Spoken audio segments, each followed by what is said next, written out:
భారతదేశంలో మతోన్మాదం అనేది లేకుండా అందరూ కలిసి ఉండాలన్న నేపథ్యంతోనే జై భారత్ అనే ఉద్యమాన్ని నడిపిస్తున్నామని ప్రజాసేవకుడు డాక్టర్ మురళి పేర్కొన్నారు. అన్ని కులాలు, అన్ని మతాలను కలుపుకొని పోవడమే తమ ప్రధాన లక్ష్యమని పేర్కొన్న ఆయన, రానున్న రోజుల్లో హిందూ, ముస్లిం వర్గాలను ఏకం చేసే దిశగా తాము ఉద్యమం చేస్తున్నామని, ఈ తరుణంలో కొంతమంది రాజకీయ స్వార్థం కోసం ప్రజలను కుల మతాల పేరిట విడగొడుతున్నారని మండిపడ్డారు. తాము చేస్తున్న ఈ ఉద్యమానికి ప్రజల నుండి సంపూర్ణ మద్దతు లభిస్తుందని పేర్కొన్న ప్రజాసేవకుడు డాక్టర్ మురళితో మా ప్రతినిధి భరత్ ఫేస్ టు ఫేస్. మనతో పాటు డాక్టర్ మురళీ గారు ఉన్నారు. సో వాళ్ళని చూసినట్టయితే కంప్లీట్గా చాలా వరకు అటు కల్చరల్ యాక్టివిటీస్లో కానివ్వండి, అటు ఎటువంటి ఈవెంట్స్ ఉన్నా కూడా కంప్లీట్గా సోషల్ సర్వీస్లో విషయంకి వచ్చినా కూడా సార్ది అయితే చాలా ప్రత్యేకత పాత్ర ఉంటుందని చెప్పొచ్చు. తను పెద్ద డాక్టర్ అయినా కూడా ప్రతి దాంట్లో ఇన్వాల్వ్ అవ్వడం, ప్రతి విషయాల్లో తనకంటూ సపరేట్ ఒక కంప్లీట్గా ఒక మార్క్ క్రియేట్ చేసుకోవడం అనేది కూడా సార్కి ఒక ముందు నుంచి ఉందనుకోవచ్చు. సో మనతో పాటు ఇప్పుడు మురళీ గారు ఉన్నారు కాబట్టి వాళ్ళ ద్వారా మరిన్ని విషయాలు కూడా తెలుసుకుందాం. అంటే ఎలా ఉంది ఇన్ని రోజుల నుంచి కూడా సార్ కంప్లీట్ ఇటువంటి కార్యక్రమాల్లో కూడా చాలా వరకు తిరుగుతూ ఉంటారు, చూస్తూ ఉంటారు కాబట్టి తన ఎక్స్పీరియన్స్ని మనతో పాటు పంచుకోవడానికి ఇప్పుడు ప్రజెంట్ ఉన్నారు. సో వాళ్ళ ద్వారా మరింత విషయాలు కూడా తెలుసుకుందాం. సార్ నమస్తే. చూసినట్టయితే మీరు ఎక్కడ ఉన్నా కూడా సోషల్ సర్వీస్ కానీ, అదేవిధంగా ఇప్పుడు ఈరోజు జై హో భారత్ అనే కొన్ని కల్చరల్ యాక్టివిటీస్ కానీ వీటన్నిటికి కూడా మీరు ఎప్పటికప్పుడు మీరు కనిపిస్తూ ఉంటారు. అంటే మీరు మెయిన్ ఎజెండా ఏంటి మీరు ఇందులో కనిపించడానికి? అంటే అటు డాక్టర్ మీ వృత్తిపరంగా చూసుకుంటే కనుక మీరు డాక్టర్, దానికి దీనికి సంబంధం ఉండకుండా కూడా మీరు ప్రతి దాంట్లో ఇన్వాల్వ్ అవుతూ ఉంటారు కదా సార్? వృత్తిపరంగా నేను డాక్టర్ని అయినప్పటికీ డాక్టర్ వృత్తికి ఈరోజు జరుగుతున్నటువంటి ప్రోగ్రాం కూడా పూర్తిగా సంబంధం ఉంది. ఒక డాక్టర్గా శారీరక ఆరోగ్యము అనేది ఎంత ముఖ్యమో, మానసిక ఆరోగ్యం అనేది ఎంత ముఖ్యమో, అదే రకంగా సామాజికంగా ఆరోగ్యంగా ఉంటేనే పూర్తి ఆరోగ్యంగా ఉన్నట్టు వరల్డ్ హెల్త్ ఆర్గనైజేషన్ ఇచ్చినటువంటి డెఫినేషన్లోనే ఉంది. ఈరోజు సామాజిక ఆరోగ్యం అన్నటువంటిది చాలా ప్రమాదంలో పడింది. సమాజంలో అభద్రత అన్నటువంటిది ఉంటే, సమాజంలో అస్థిరత అన్నటువంటిది ఉంటే, అశాంతి అన్నటువంటిది ఉంటే ఆరోగ్యం అన్నటువంటిది సక్రమంగా ఉన్నట్టు కాదు. ఈరోజు సమాజానికి సంబంధించినటువంటి ఆరోగ్యాన్ని ప్రభావితం చేసేటువంటి అంశాల్లో ఒకటి మతం ఉంది, మత వైషమ్యాలు ఉన్నాయి, మత విద్వేషాలు ఉన్నాయి. దాని తర్వాత మతోన్మాదం అన్నటువంటిది ఈరోజు చాలా పడగ విప్పి నాట్యమాడుతుంది. ఆ రకమైనటువంటి పరిస్థితుల్లో మతాన్ని, మత సామరస్యాన్ని కాపాడేటువంటి శక్తులు యొక్క బలం తగ్గిపోయింది. సామరస్యత గురించి మాట్లాడేటువంటి శక్తుల ఇది తగ్గిపోయింది. అట్లాంటి కార్యక్రమానికి శ్రీకారం చుట్టినటువంటి మన జై భారత్ సంస్థ కానీ, జై హో కార్యక్రమం కానీ ఈరోజు భారతదేశానికి చాలా అత్యవసరమైనటువంటి కార్యక్రమము. ఈ జై హో కార్యక్రమంలో national integrity, national harmony, national oneness అన్నటువంటి ఒక నినాదాన్ని చాలా ప్రముఖంగా ఇవ్వడము, దీనికి ఆకర్షితున్నాయి జన విజ్ఞాన వేదిక కూడా. నేను కూడా ఈ సంస్థతోటి కలిసి పనిచేయాలన్నటువంటి ఉద్దేశంలో ప్రజలందరూ కూడా అన్నదమ్ముల్లాగా ఐక్యంగా ఉన్నప్పుడే సామాజిక పరమైనటువంటి ఆరోగ్యం అన్నటువంటిది వస్తుంది. ఈ రాజకీయ పూరితమైనవి కూడా ఇటు మతోన్మాదాలు లేపుతున్నారు. అంటే రాజకీయానికి ఇటు మతాలకు సంబంధం లేకుండా కూడా కొన్ని పార్టీలు కీలకంగా లేనిపోనివన్నీ చెప్పి అటు హిందూ ముస్లిం వేరు వేరు అన్నట్టుగా మాట్లాడుతున్నారు సార్.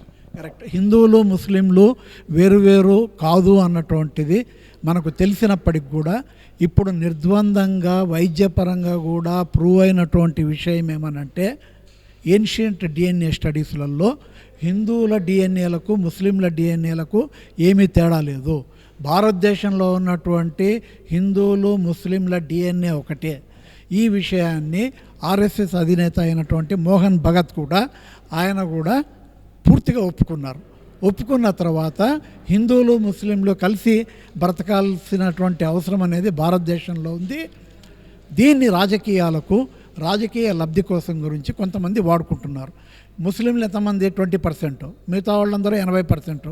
ఈ 80%లో ఒక 50% ఓట్లు మనం తెచ్చుకోగలిగితే ఎప్పటికీ భారతదేశంలో అధికారంలో ఉండొచ్చు అన్నటువంటి వాళ్ళ కుట్రలు, కుతంత్రాలు వాళ్ళ పార్టీలు అధికారంలో ఉండడానికి పనికొస్తాయేమో కానీ ప్రజలందరూ కూడా సామరస్యంగా, ఆనందంగా, సుఖంగా జీవించడానికి పనికిరావు. మీరు యాజ్ ఒక హిందూ సార్, ఒక ముస్లిం దగ్గరికి వెళ్ళి మీరు నేను భాయ్ అంటే వాళ్ళు అగ్రి అవుతున్నారా? అసలు యాక్సెప్ట్ చేస్తున్నారా? భారతదేశంలో నేను ఒక హిందువునే కాదు, నేను ఒక సనాతన హిందువులాగా కూడా నేను చెప్పుకుంటాను. సనాతన హిందూ అంటే మీనింగు ఏమనంటే అన్ని మతాలని, మత సామరస్యాన్ని కాపాడేటువంటిదే సనాతనం. సనాతనం అంటే శాశ్వతమైనటువంటిది. దీనికి ఉన్నటువంటి ప్రధానమైనటువంటి ధర్మాల్లో అదొకటి. వేరే మతాల్ని ద్వేషించడము అన్నటువంటిది మన సనాతన ధర్మంలో లేదు. It is religious tolerance. It is not only religious tolerance, it is positive appreciation of religions. It is not negative tolerance, it is positive appreciation.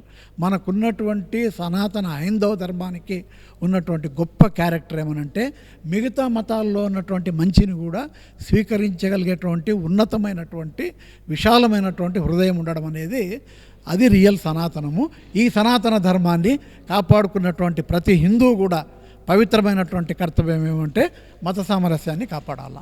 మనం ఎంత క్లియర్గా అయితే అటు హిందూ ముస్లిం బాయ్ అంటూ వాళ్ళ దగ్గరికి అయితే వెళ్తున్నామో, మనం ఎంత అంటే డౌన్ టు ఎర్త్ అనుకోండి సార్. ఎగ్జాంపుల్, మనం డైరెక్ట్గా వెళ్ళి వాళ్ళతో అప్రోచ్ అయ్యే ప్రయత్నం మనం చేస్తున్నాం. వాళ్ళు మనలాగే మన దగ్గరికి రావడం, ఇలా మాట్లాడడం, మీరు మేము ఒకటంటే వాళ్ళు యాక్సెప్ట్ చేస్తున్నారు అసలు క్లారిటీగా.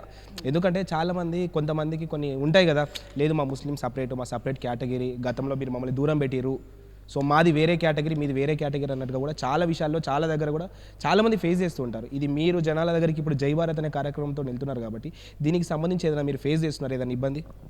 మెజారిటీ ముస్లిమ్స్, హిందువులు ముస్లిమ్స్ కలిసి ఉండాలా అని ఆలోచన చేసేటువంటి వాళ్ళు 90%.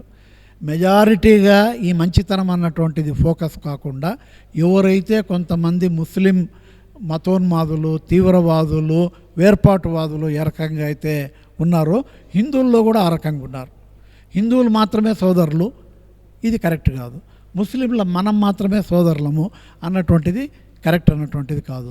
హిందువులు ముస్లిమ్స్ ఈ భారతదేశంలో కలిసి ఉండి తీరాల్సినటువంటి ఒక రియాలిటీని మనం గుర్తించాలా. ఆ రకంగా కలిసి ఉండడంలోనే ఆనందం ఉంది అని చెప్పి ఎవరైనా దారి తప్పినటువంటి ముస్లింలు ఉంటే వాళ్ళని మన దారికి తీసుకొని రావాల్సినటువంటి బాధ్యత కూడా మెజారిటీగా ఉన్న హిందువుల పట్లే మనకే ఉంది. మనమే ఎక్కువగా మత సామరస్యం గురించి మాట్లాడాల్సినటువంటి అవసరం అనేది ఉంది. ఈ రెండు కాకుండా కీలకంగా క్రైస్తవులు కూడా ఒకటి ఉంది. క్రైస్తవుల విషయానికి వస్తే ఈవెన్ మనం ఒక ప్రసాదం ఇచ్చినా కూడా వాళ్ళు స్వీకరించరు, తీసుకోరు, తినరు. అదే ఒక హిందువు కానీ ఒక ముస్లిం కానీ ఇస్తే తీసుకుంటాం, మనం తినడం అనేది కామన్. అయితే క్రైస్తవులు కూడా మీ దాంట్లో పాల్గొనడం కానీ మీ కార్యక్రమాల్లో రావడం కానీ ఏమైనా జరుగుతుందా? క్రైస్తవులు, హిందువులు, ముస్లింలు వీళ్ళందరికీ ఉన్నటువంటి వాళ్ళ పరిధిని, వాళ్ళకున్నటువంటి గౌరవానికి భంగం కలగకుండా గతంలో మనం కలిసి ఉన్నాము. ఈరోజు బలవంతంగా ఎవరిని కూడా నువ్వు మాకున్నటువంటి ప్రసాదాన్ని తిను అని తినిపించడం ఏ రకంగా తప్పది. నాకు నా దేవుడు నాకు గొప్ప, వాళ్ళకు వాళ్ళ దేవుడు గొప్ప, అంతవరకు ఇబ్బంది ఏం లేదు. గొప్ప అయినటువంటి నా దేవుడే నువ్వు కూడా ఫాలో కావాలి అనేసి అంటే మాత్రము అది క్రిస్టియన్స్ అన్నా తప్పే, హిందువులన్నా తప్పే, ముస్లింలన్నా తప్పే. ఈ రకంగా సామరస్యంగా గతంలో మనం కలిసి బ్రతకలేదా? బ్రతికినాము. ఇప్పుడు ఎందుకు బ్రతకడానికి 2014 తర్వాతే ఎందుకు మనకి ఇబ్బంది వస్తుంది? 2014 తర్వాతే కొన్ని వేల సంవత్సరాల నుంచి ఉన్నటువంటి హిందూ ధర్మము ఎందుకు కతరేమేబడింది, ఎందుకు ఇబ్బందుల్లో ఉంది?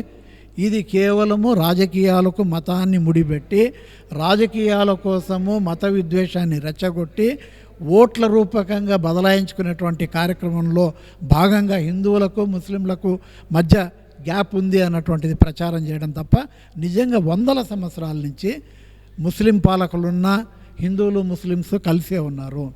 ముస్లిం పాలకులు వేరు, ముస్లింలు వేరు.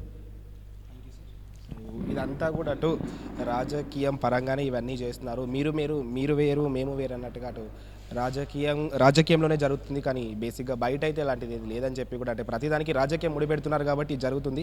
లేకపోతే హిందూ ముస్లిం అనేది కూడా ఏకం కావాలని చెప్పని అయితే వాళ్ళు చూస్తున్నట్టుగా అయితే చెప్తున్నారు. సో కెమెరామెన్ మురళితో భరత్, స్టూడియో 18 న్యూస్, హైదరాబాద్.